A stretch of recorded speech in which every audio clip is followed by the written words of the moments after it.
Le 1er décembre, Jean-Christophe Clavé avait ouvert les portes de son entreprise Belt Service aux élus de la CMA des Landes dans le cadre de leur visite d'entreprise remarquable à Escours.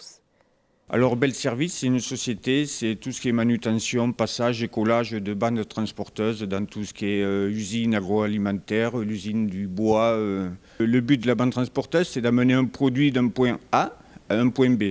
Donc dans chaque usine, dans le bois, la planche est coupée, part sur le tapis et transportée ailleurs.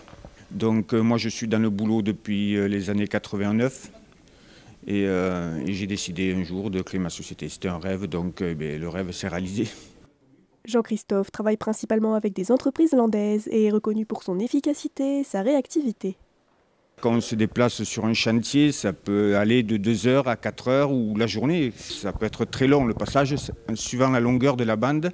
Donc en fait, c'est le service. La dernière fois, je suis parti sur le site de Seripano à Tyros. Donc appelé à 21h30 et je suis rentré chez moi, il était de 7h du matin. En fait, il faut dépanner le client, il faut être au service du client, quoi. Un travail qui lui demande beaucoup de temps et d'investissement. D'ailleurs, étant seulement accompagné de Sandrine, sa secrétaire indépendante, il cherche aujourd'hui à recruter. C'est l'accompagner dans toutes les démarches administratives et faire le lien avec son cabinet comptable essentiellement. Voilà, il prépare tous ses devis, tout ce qui est commercial auprès de ses clients.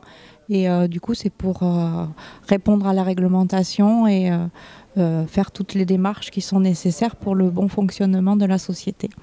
J'envisage de recruter quelqu'un parce que avec l'âge, j'aimerais bien embaucher un jeune que je formerai et qui reprendrait la boîte après. Il faut être passionné, je suis passionné de ce travail, donc oui, après c'est le client, quoi. Il faut être à son service, quoi. Ce jour-là, l'artisan avait rencontré pour la première fois les élus de la CMA, à qui il était fier de faire découvrir son métier. Je peux être fier de moi, c'est pas tout le monde, donc oui, c'est un honneur. Donc comme ils accompagnent les artisans, je vais en profiter, j'ai le toit à me faire refaire, donc je vais en profiter pour lancer un appel pour qu'ils m'aident à refaire tout ça.